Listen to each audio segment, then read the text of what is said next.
Hello बच्चों, let's start the question. So the question here is, two skaters each of 40 kg, each of mass 40 kg approach each other along parallel path that are separated by distance 2 meter. Both skaters have speed of 10 meter per second. The first skater carries 2 meter pole that may be considered massless. As he passes the pole, the second skater catches the hold of the end. The two skaters then go around in a circle about the center of the pole. What is the angular speed of the scatter after they have linked together? Okay, तो question क्या पूछ रहा है, हमारे पास एक दो skater थे और वो पैरेलल लाइन में टुवर्ड्स ईच अदर वो मूव कर रहे थे. अगर एक स्केटर के पास एक रॉड है जिसका वो मासलेस रॉड है और वो दूसरा स्केटर क्या किया, आके उसके एंड में टकराया और वो दोनों मूव करने लग गए. ओके, तो दोनों अगर मूव करेंगे, ये कैसे मूव करेंगे, रोटेशन करेंगे ये दोनों. अगर अबाउट फिक्स्ड पॉइंट कुछ रोटेशन करने चालू हो जाएगा, तो उनका एंगुलर स्पीड पूछा है. Okay, so the key concept of question here is,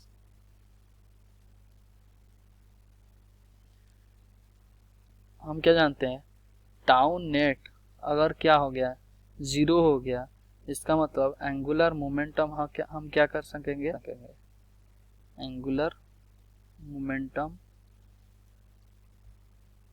is conserved. Okay, मतलब टाउ एक्सटर्नल, ये एक्सटर्नल बोल देते हैं. एक्सटर्नल टॉर्क अगर जीरो हो गया, हमारा एंगुलर मोमेंटम हम कंजर्व कर पाएंगे. इसका मतलब हम एंगुलर मोमेंटम को क्या लिखते हैं, एल इक्वल्स टू मैग्नीट्यूडली हम क्या लिखते हैं, आई इंटू ओमेगा. अगर हम वेक्टरियली लिखेंगे तो हम क्या लिख सकते हैं, M whole into R cross V. Okay, तो क्वेश्चन में देख लेते हैं. जैसे हमें बोला गया है, ये एक स्केटर था और ये कुछ 10 मीटर पर सेकेंड से मूव कर रहा था और एक रॉड को लेके यहाँ से और एक स्केटर आया और वो इसको पकड़ लिया. So before and after the collision, तो हमारा क्या हो जाएगा, एंगुलर मोमेंटम कंजर्व हो जाएगा, क्योंकि यहाँ नेट टॉर्क तो जीरो है और ये किस डायरेक्शन के किसके अबाउट वो रोटेट करेंगे, in the middle of the rod के अबाउट, मतलब अपना सेंटर ऑफ मास. दोनों का मास तो सेम है, दैट इज इसका मास 40 kg है और इसका मास भी 40 kg है, तो सेंटर ऑफ मास बीच में कहीं होना चाहिए. तो उसके अबाउट ये दोनों रोटेट करना चालू हो जाएंगे, तो हम क्या कर सकेंगे, एंगुलर मोमेंटम कंजर्व कर सकेंगे. एंगुलर मोमेंटम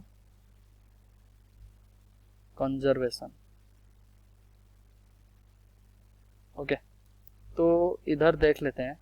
जैसे कि हमारा पहला एंगुलर मोमेंटम क्या आ जाएगा, तो इस पॉइंट के about M into R cross V, और वी वेक्टर इधर है, आर वेक्टर किधर की तरफ है, आर वेक्टर इधर की तरफ है. ओके, तो आर और वी वेक्टर के बीच में एंगल कितना है, 90 डिग्री है.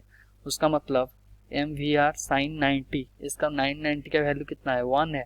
उसका मतलब M into R into V. ये मान लो इसका ये कितना दिया है लेंथ, ये 2 मीटर लेंथ दिया है.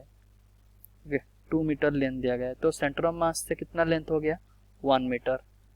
ये हो गया कितना, 1 मीटर. तो हम क्या बोल पाएंगे, m इंटू ये r, m into R into V, r into V. ये किसका लिए, ये फर्स्ट वाले के लिए. सेकेंड वाले के लिए भी कितना हो गया, ये भी m, ये भी मास m है और उसका वेलोसिटी उसके साथ बराबर है. और रेडियस वेक्टर जो है, हम कौन सा कंपोनेंट लेंगे, हमेशा साइन कंपोनेंट लेंगे. ओके, मान लो ये जो रेडियस वेक्टर ये कनेक्ट कर रहा है, तो इसका साइन कंपोनेंट कौन सा हो जाएगा, ये वाला कंपोनेंट हो जाएगा. तो इसका मतलब हम यहाँ पे भी कितना लेंगे, M into R into V. Okay, अगर मैग्नीट्यूडली लिखे तो इक्वल्स टू फाइनली क्या कर रहे हैं, जब ये दोनों ऐसे कनेक्ट हो रहे हैं तो ये रोटेट करना चालू कर देंगे. ओके, तो तब तो एंगुलर तब तो लीनियर वेलोसिटी तो कैंसिल हो जाएगा, तो वो रोटेशन में आ जाएंगे. तो I1 plus I2 whole into omega. Okay, तो यहाँ वैल्यू पुट करते हैं, m क्या है 40 इंटू r क्या है, r इक्वल्स टू 1 इंटू 10, और ये दोनों mr भी मतलब इंटू 2 कर लेंगे, इक्वल्स टू I1 कितना है, I equals to mr square.